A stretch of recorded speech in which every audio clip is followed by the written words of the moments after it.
Curtis, and today I'm visiting with Andy Koch, and we're going to have a chance to talk about Gustave Whitehead and the early history of flight in our country. And this is a subject, Andy, that's pretty dear to me, and I know to you too, so I thought we'd have a chance to share it with the audience. Thanks, Dolly. As you know, back in 1982, you and I both attended a lecture at the Fairfield Historical Society by Bill O'Dwyer. And at that time, he told about the history of Gustave Whitehead, and it really got me interested. When I saw the pictures of the Gustave Whitehead airplane, it looked like a big hang glider to me. Now, had you had experience in flying that you were there that day? Yes, my experience was mainly in hang gliders and ultralight airplanes. I was teaching people to fly hang gliders out in back of Roger Ludlow High School on Sturgis Hill. Oh. And I thought that this just looked like one of my hang gliders. And I went up to Bill O'Dwyer after his lecture and I said I thought I could build that plane and fly it. And he said that he thought it was a good idea and that if we could in fact fly this, it would help to prove that Gustave Whitehead did in fact fly back in 1901. Well, maybe we better stop and tell the audience a little bit about the history to this whole situation and some of the investigation that you and other people have worked so hard on together. Well, as you know, Gustave Whitehead is alleged to have flown in Fairfield on August 14th, 1901, along Fairfield Beach.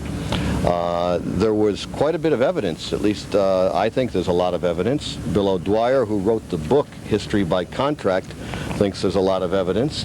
And Stella Randolph, a woman who got interested back in the early 1930s, right, wrote a book called The Lost Flights of Gustave Whitehead, and that was published in 1937. And in that book, she interviewed a number of people who saw Gustave Whitehead fly. And she came to Bridgeport, and she talked to some of the helpers who worked with Gustave Whitehead. She talked to his family, to his wife, and so on. And she was totally convinced that Gustave Whitehead did, in fact, fly in 1901. Well, Andy, at that meeting that night, I sat next to people who were elderly who told me that they were there, that they were watching or they were helping Gustave Whitehead haul that plane up the hill on Tunx's Hill. That's right. Well, Gustave Whitehead flew in a lot of areas around here. He flew right here in the Captain's Cove area on Bostwick Avenue and Hancock Street. In fact, he lived over on Pine Street, right where the West End Moving Company is right now. And so many of the people from this neighborhood saw Whitehead fly up and down the streets. He took some small hops, maybe just 2 or 3 feet off the ground in testing his airplane. Well, what seems to be the problem that he hasn't ever received the recognition? Well, that's hard to say, Dolly, because it did appear in the New York papers, it appeared in the Boston papers in 1901, and the editor of the Bridgeport Herald was here and saw Whitehead fly and did a full-page article on it. So I don't know exactly why he didn't get credit for it.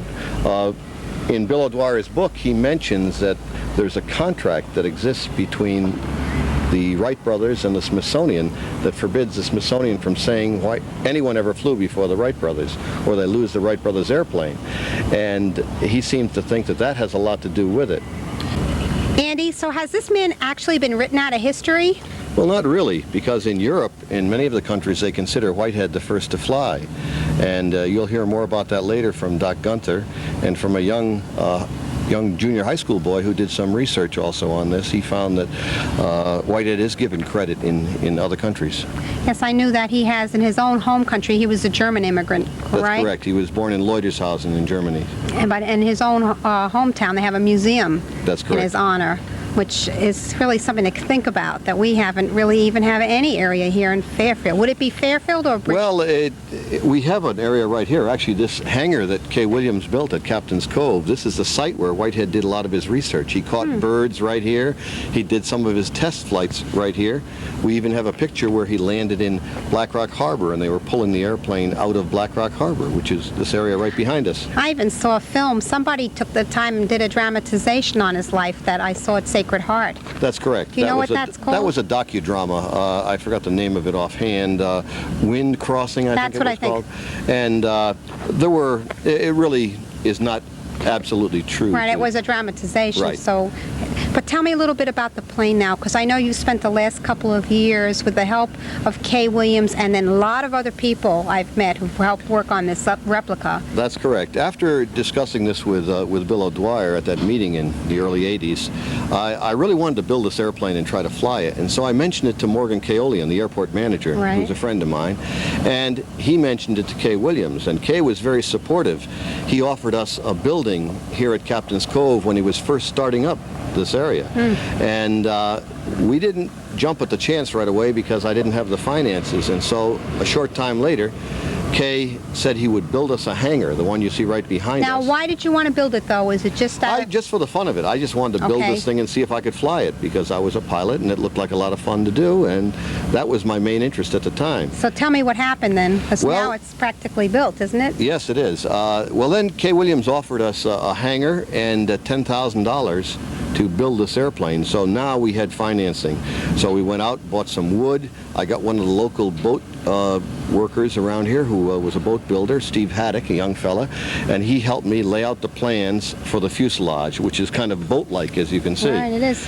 And we started building this airplane, and slowly but surely people started straggling into the hangar and offering their assistance. And one of the very best helpers, and my right-hand man, is Bill Wargo, who actually built most of the airplane. He was a retired industrial arts instructor and a carpenter, and he was also a model airplane builder, and so he was a perfect guy to get involved in this. And his older brother, Jimmy Wargo, actually knew a friend of his who saw Whitehead fly.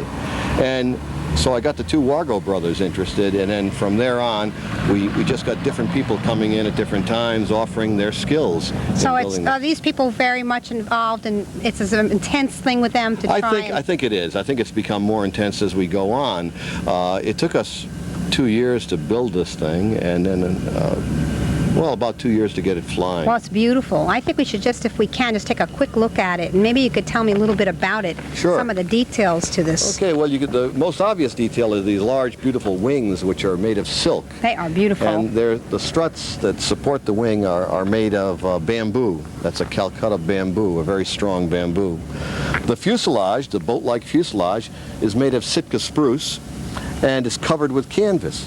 So the entire airplane is really fairly light. It's only around 500 pounds in weight. Now, what about all these guy wires that seem to hold, and they look very important, too. The guy wires are important. These are stainless steel guy wires that we use just for ease of construction. Whitehead used piano wire, but we found it a little simpler just to use this stainless steel wire and use Nyko swages and so on. But the basic shape and form and dimensions are exactly the same as Gustave Whitehead's airplane.